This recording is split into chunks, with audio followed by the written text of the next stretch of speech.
নবম পে স্কেলে বড় পরিবর্তন, গ্রেড নিয়ে 3 প্রস্তাবনা। বিস্তারিত থাকছে সম্পূর্ণ ভিডিওতে। খুবই গুরুত্বপূর্ণ ভিডিও, প্রথম থেকে শেষ পর্যন্ত মনোযোগ সহকারে দেখেন।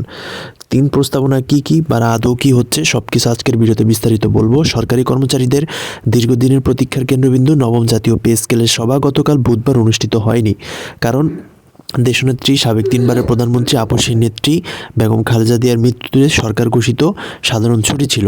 এই সভা স্থগিত হওয়ায় নতুন তারিখ দ্রুত নির্ধারণ করে সদস্যদের জানানো হবে, জানিয়েছে কমিশনের সূত্র। অন্তর্বর্তীকালীন সরকার সরকারি কর্মকর্তা কর্মচারীদের জন্য নবম জাতীয় বেতন কমিশন 2025 গঠন করেছে সাবেক অর্থসচিব জাকির আহমেদ খানের নেতৃত্বে। গত 27 জুলাই প্রজ্ঞাপন জারি করে সরকার কমিশন গঠন করে।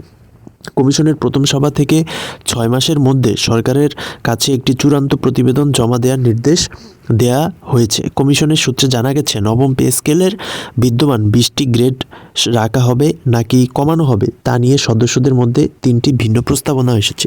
এই যে 3টি ভিন্ন প্রস্তাবনা মূলত গ্রেডগুলো নিয়ে কিন্তু এসেছে। এই 3টি ভিন্ন প্রস্তাবনা কি একটু আপনারা মনোযোগ দিয়ে শুনুন। একদল বলতেছে, কিছু সদস্য কমিশনের বলতেছে যে 20টি গ্রেড ঠিক রেখে আপনাদের বেতন স্কেল বাড়ানোর জন্য। আরেকটি পক্ষ বলতেছে যে 20টি গ্রেড কমিয়ে 16টি গ্রেডে আনার জন্য। এ হচ্ছে দুটি। কিছু সদস্য বলতেছে যে এই 16 গ্রেড না রেখে 14 গ্রেড পর্যন্ত করার জন্য 20 গ্রেডের পরিবর্তে। অর্থাৎ কেউ বলতেছে 20 গ্রেডই থাক রেখে বেতন বাড়ানোর জন্য, বেতন ভাতা। কেউ বলতেছে 20 গ্রেড 16 গ্রেডে আনার জন্য, আবার কেউ বলতেছে 20 গ্রেড 14 গ্রেডে আনার জন্য। অর্থাৎ এই 3 রকম হচ্ছে প্রস্তাবনা কিন্তু পাওয়া যাচ্ছে। তো এটার মধ্যে থেকে যাদের প্রস্তাবনা সবচেয়ে বেশি সংখ্যক মানুষ যে প্রস্তাবনাটা করেছে সেটাই হচ্ছে টিকবে।